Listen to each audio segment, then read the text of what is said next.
Hi everyone, it's Catherine. I'm here with this week's Ask a Surrogacy Expert question.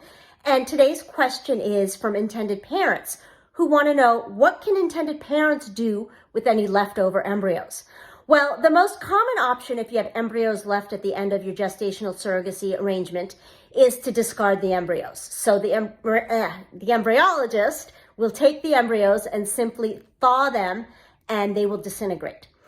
But a lot of intended parents don't feel comfortable with that because they're potential children that we're talking about.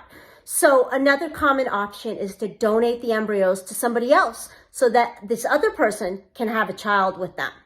Now, if you're not comfortable with either of those options, a third option is to donate the embryos for research or scientific purposes.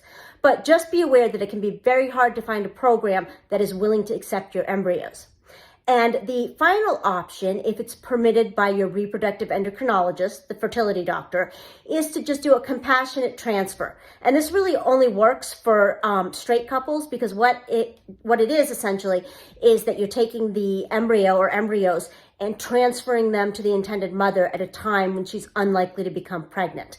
So it's kind of, an in-between doing an actual embryo transfer and just simply discarding the embryos. So those are your basic options when it comes to embryos. And if you have more questions, send them along to us. Bye-bye.